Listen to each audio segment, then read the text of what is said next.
Santa's been at work, my pet. Blossom girl just happened to come in and pay us a visit. Oh, is it? Come in, Bert Jefferson. Ah, Bert Jefferson, Miss Lorraine Sheldon, young newspaper man, Bert Jefferson. How do you do? I didn't quite catch the name, Jefferson. That's right, my pet. Well, you don't look like a newspaper man. You don't look like a newspaper man at all. Really, I thought it was written all over me in neon lights. Oh, no, not at all. I would say you were, oh, I don't know, an avian or an explorer or something. To have the same kind of dash about. I'm simply enchanted with your town, Mr. Jefferson. It gives one such a warm and gracious feeling. Tell me, have you lived your life? Practically. And if you wish to hear the story of this library, please do so on your own time. Maggie and I have work to do. Get out, Jefferson. On your way, Blossom. On your way. He's the world of this man. Can I drop you? I'm going down to the mansion house, I think it's called. Thank you, but I've got my car. Suppose I drop you? Yes, it's in the taxi office. Bye, Sherry. Goodbye. Goodbye, Maggie. I'm ready back for dinner, am I not? Of course, Jefferson. I always make a point to feed the needy this time of year. Now stop boozing out and get out. Come on, Mr. Jefferson. I want to know a great deal about this charming little town. I want to know a little deal about you, too. Let's get to work, Maggie. How much did you say they needed out? 4 minutes? That's right, 4 minutes. She's looking very well, isn't she? What? Who's that? The Countess D. Pushover. Quite a surprise, wasn't it? Her dropping in. Oh, yes, big surprise now. To work. To work. Why, she must have gone to New York like a dose of salts. How about you going to stay? Well, I don't know, a couple days. And this eve of ease, my own heart is... Nope, I can't get rid of that. Isn't it curious? There was the rain, snug as a bug, and somebody's better than Normandy. Ere the Yuletide season pass. Now, Sherry dear, we will talk it. Now look here, Maggie, just because one of my friends happens to come in and pay me a visit, doesn't mean that something else is going on. Magpie!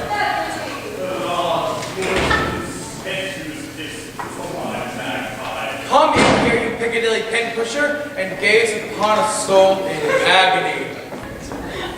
Don't tell me how you are, Sherry. I want none of the tiresome details. I have only a little amount of time, so the conversation will be entirely about me, and I shall love it. Shall I tell you Christ with some seething super or would you rather hear of my France of Bijou ravaging the Major General's daughter and finishing a 3-act play at the same time? Magpie, what a mean flower of my middle-aged man, I love you very much. Say something to me. That's my girl. Now, I'm going to mountains with you, so busy. How are you? I'm fine, your presumptuous company. Now, how was the trip? Wonderful. Fabulous. I did a fantastic amount of work. By the way, did I happen to catch a glimpse of that little boudoir butterfly that Sheldon in a motor car as I came up the drive? You did indeed. She is paying us a Christmas visit. Dear girl, they do say she set fire to her mother, but I don't believe it. Sherry, my evil, not only have I written the finest comedy since Moliere, but also the best review since... Oh, my last one, really. In an opera that frightens me, it's so good. I shall play for 8 weeks in London and 6 in New York. That's all, no matinees. Then I'm off to the Grecian Islands. Oh, why don't you come along, Magpie? Desert this candle of fluff and come with me. Careful, Beverly. You're catching me at a good moment. Now, how was Hollywood? How long were you there? 3 unbelievable days. I saw everyone. From Adrian to Zanuck, they came to me, poor dears, as to a shrine. I was insufferably charming and ruthlessly firm with the $97 million for 2 minutes' work. What about Banjo? Did you see my wonderful Banjo in Hollywood? Oh, I did. He gave a dinner for me. I arrived in white tie and tails to be met at the door by 2 bewitched butlers, who then proceeded to take off my trousers. I was then ushered in linen silk drawers into a room full of Norma Shearer, Claudette Colbert, and Aldous Huxley. Oh, dear, sweet and comfortable Banjo. I will never forget that summer in Antibes, when Banjo took her the rain to mattress and then played the record the next day for lunch. I remember it indeed. The rain left on tea by the next boat. I wish Banjo were here now. What's the matter, Magpie? Is Lorraine being her own sweet soup-making self again? You wouldn't take her to the Grecian Islands with you, would you, Evelyn? Now, Lorraine has gallantly given up her own Christmas to spend it with me. That's all. Oh, I knew I had a bit of dirt for assault and liver. Tell me, is this something juicy? Juicy as a pomegranate. This is the latest report from London on the winter maneuvers of Miss Lorraine Sheldon against the left flank, in fact all flanks, on Lord Cedric Parsley. Lorraine was that to the account of Chanel on 5. Since September, in her relentless pursuit of his lordship, she has paused only to change girdles and check her oil. She has chased and pouncing from castle to castle, till finally he took refuge for several weekends in the laboratory of the House of Lords. Practically no one's betting on the Derby this year. We're all making book on Lorraine. She's sailing tomorrow on the Normandy, but will return on the Atlantic Clipper if possibly so much as belches in her direction. Have you ever met Lord Bottomley, Magpie? No, I haven't. Oh, God.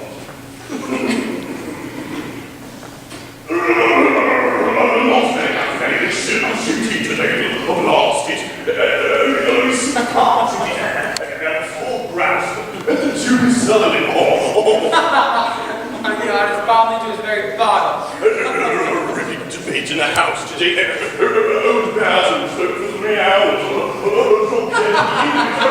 Ripping off.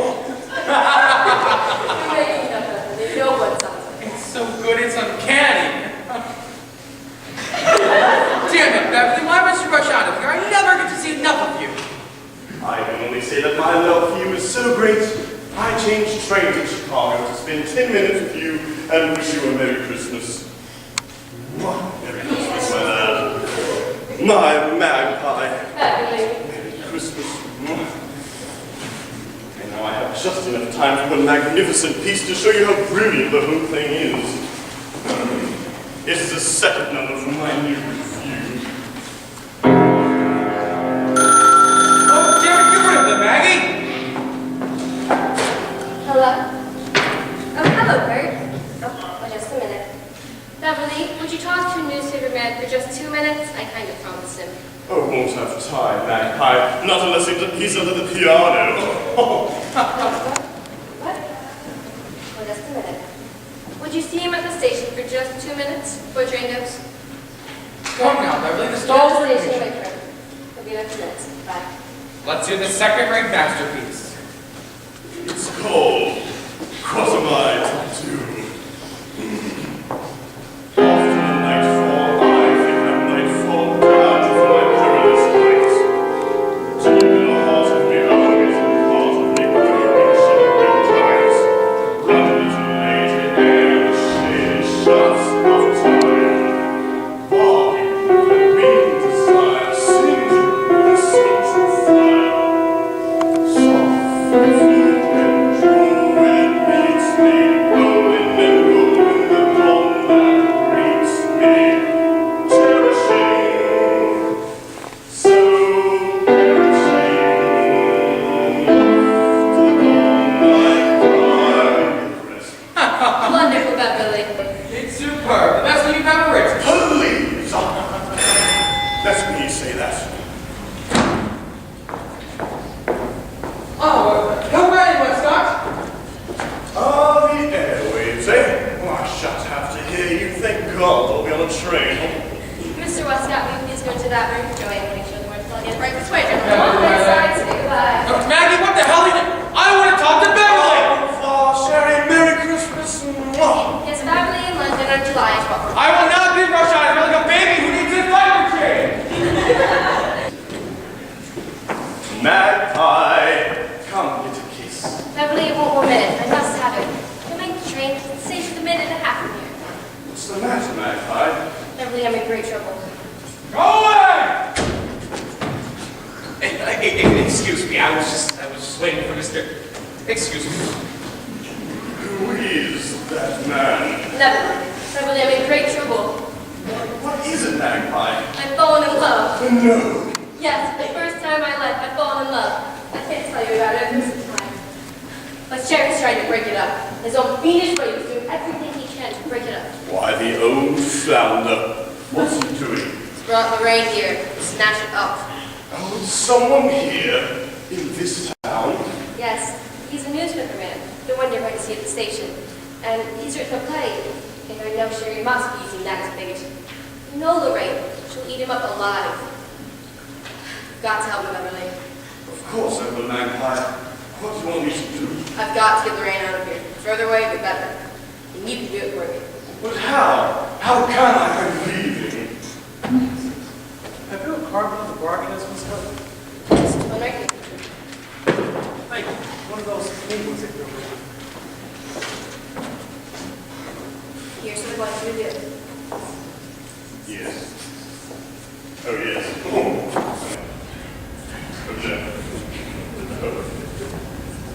Oh, my answer. Lucy Lyons. What a wonderful joke and Sherry the rain at the same time. Oh, it's pure heaven. I adore it and I shall do it up, Brown. Darling, the first baby with named Beverly. Then, dear God, I hope to go.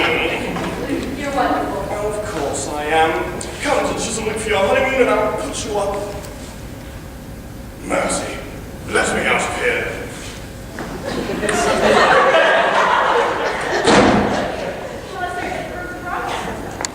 No, it isn't television, thank God.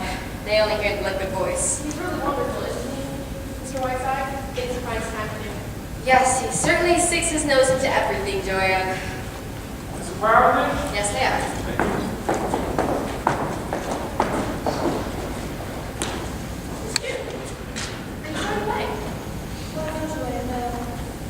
Mr. Whiteside isn't there, I suppose. Yes, he is. He's getting ready to go on the radio. Oh, would you? No, never mind.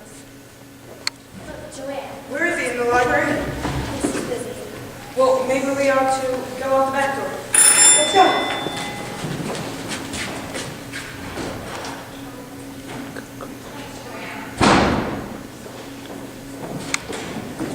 Where's Sherry? Inside working. He's broadcasting very soon.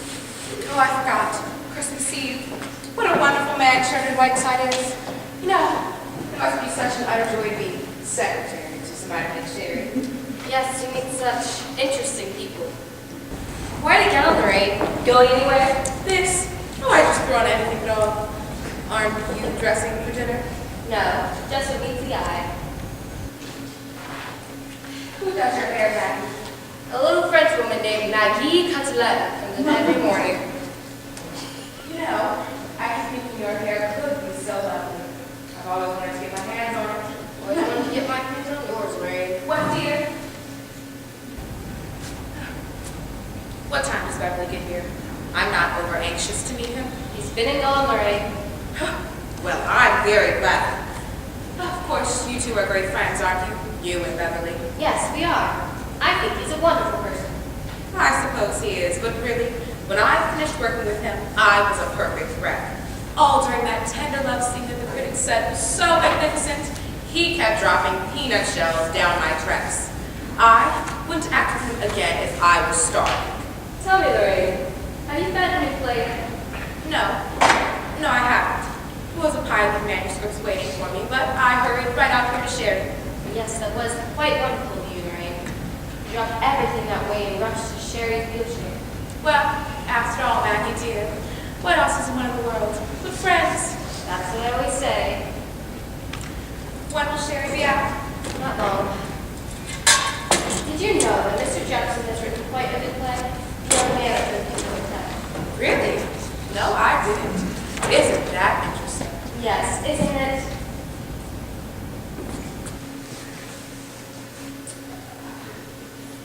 It put a polish on my nails that I simply loathe.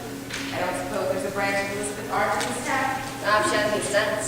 Oh, well, I'll just bear it. But it does depress me.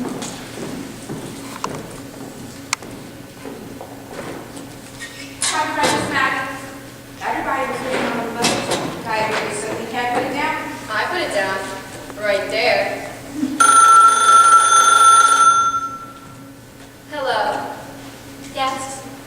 Yes, Miss Lorraine Sheldon? Yes, she's here. Is a transatlantic call from your computer, Lorraine?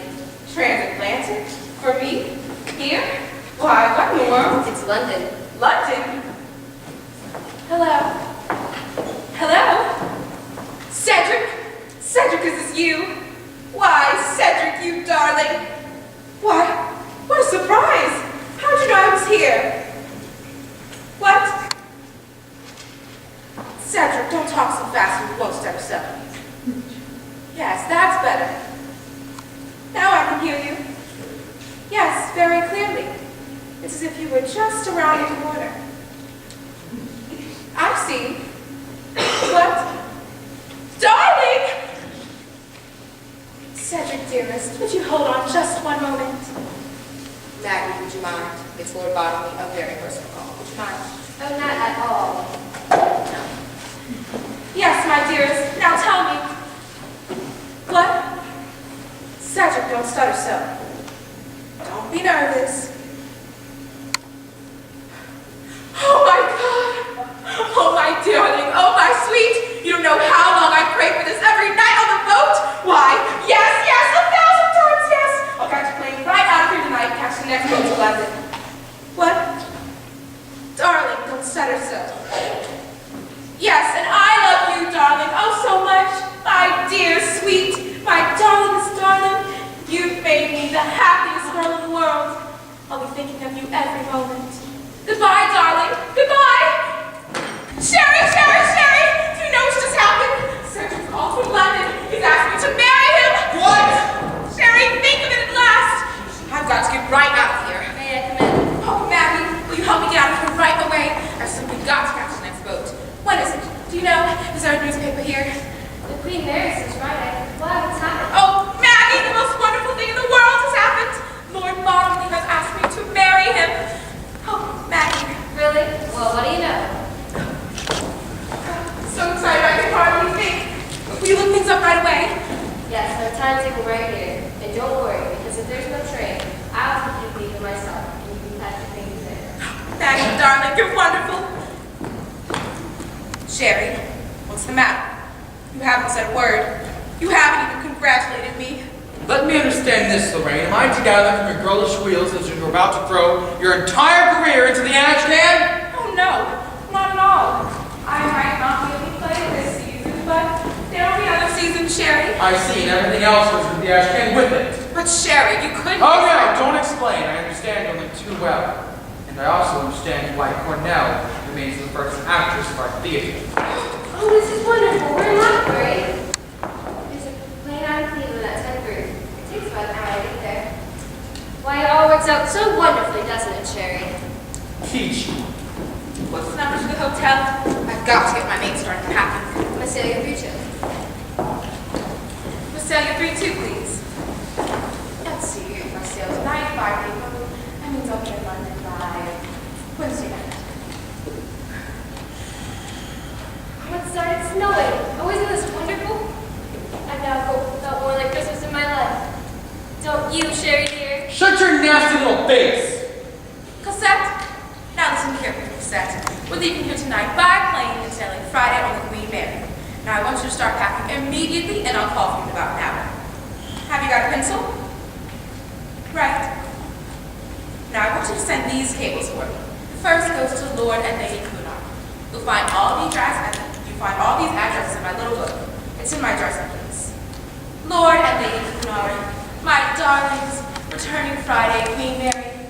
Wanted you to be the first to know. Love, Lorraine. Now send. What? Thank you, Cosette. Thank you very much. Now send the same message to Lady Astor, Lord Beaverbrook, and my mother in Kansas City. Got that? Now I want you to send a telegram to Hattie Carnegie, New York. Please meet me, Sherry Netherlands, room tomorrow with bridal sketches and trousseau. Lorraine Shelton. Now send another message to Monsieur Pierre Cartier. Will you hold and reserve for me the triple string of pearls I ordered in October? Cable me, Queen Mary, Lorraine Shelton. Now have you got all that straight, Cosette? I want you to be ready because I'll be at the hotel in about an hour. Okay. Goodbye. Thank goodness for Cosette. I'd die without her. She's the best maid in the world. Life is really just full of surprises, isn't it? Who would have thought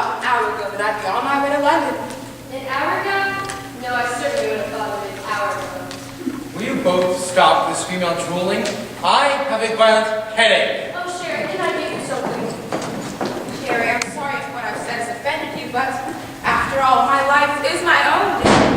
Say, everybody, you know it's snowing out here, a good old-fashioned Christmas. Why don't you telephone your scoop into the New York Times?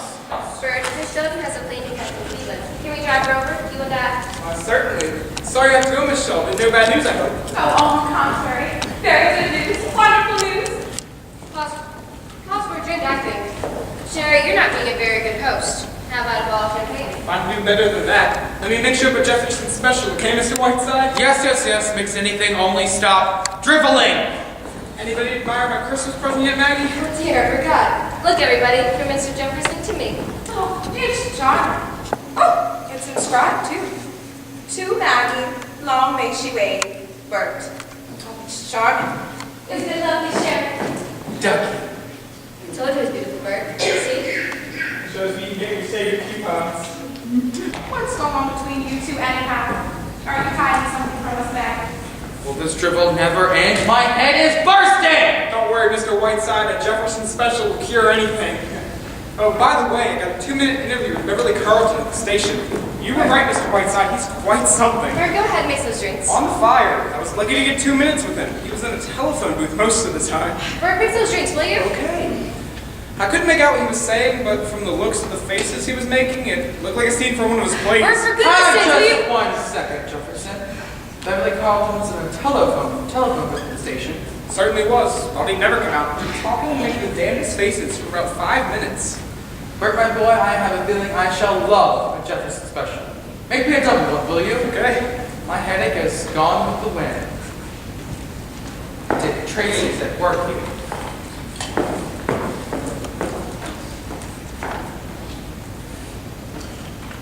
Hello, operator dear.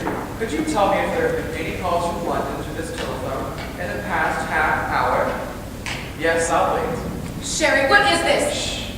What? Yes, I'm here. What? There haven't been any calls from London in the past 3 days.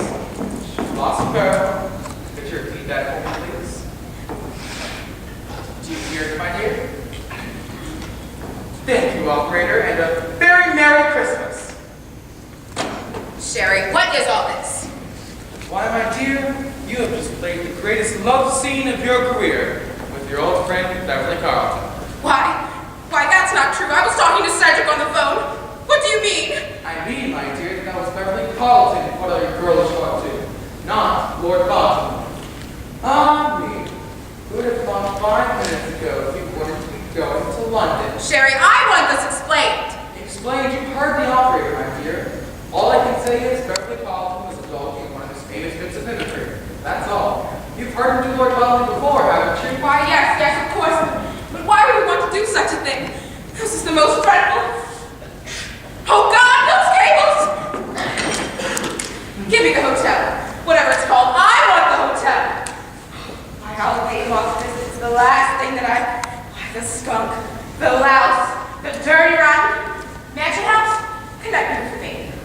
What? Who the hell do you think it is? Miss Sheldon, of course. God, if only Cassette hasn't. Cassette, did you send those cables? Oh, God! Now listen here, Cassette. I want you to send every one of those people another message telling them that somebody was using my name and to disregard anything and everything they hear from me. Except this, of course. What? Don't ask questions. Do as you're told. And unpack. We're not going. Now, Blossom girl, just take it easy. Take it easy? What do you mean, take it easy? Do you realize how the Lackey stopped of England? Why, I won't dare show my face. Why? Why would he do it? That's what I'd like to know. Why would Beverly Carlton or anyone else want to ship me off to London on some fool's errand? You both saw it this afternoon. There must be some reason, or else it wouldn't make any sense. Do you know Sherry? Do you know Maggie? Why would he want me? I think I began to. Oh, yes. That's it. Of course that's it. And that's a lovely bracelet Mr. Jogensen gave you, isn't it?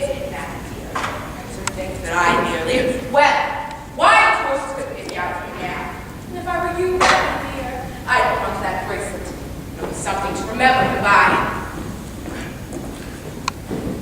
Time, Mr. Whiteside. Look over, boys, and start testing. How much time do we have? A couple of minutes. Here's your calculator bar, please. Testing, 1, 2, 3, 4, 1, 2, 3, 4. Comes the Jefferson Special. Oh, have no time? Oh yes, we have. I'm not leaving after all. My plans. Really, that's good. Yes, and I hear you've written a simply marvelous play, Mr. Jefferson. You'll read it to me tonight. Go back to the mansion house and then you'll read me your play. I should say so. I'd be delighted. Maggie, did you hear that? Say, I bet you did this. You arranged the whole thing. It was the finest Christmas present you could have given me. Maggie! Where you go, Maggie? Maggie! 30 seconds. Mr. Whiteside! My son has run off on a freighter, and my daughter is married an anarchist! Wait! He said you told them to do it! My poor Jew and my poor Richard! Quiet! Hold on there! Don't tell me that! Quiet! Quiet! I see not this. Quiet! Down to this one! Good evening, everyone! Cream of much praise you, Sheridan Whiteside! Whiteside here. So this evening, Maryland Farms overflowing peace and kindness. I think we're much fitting to tell once again this word is still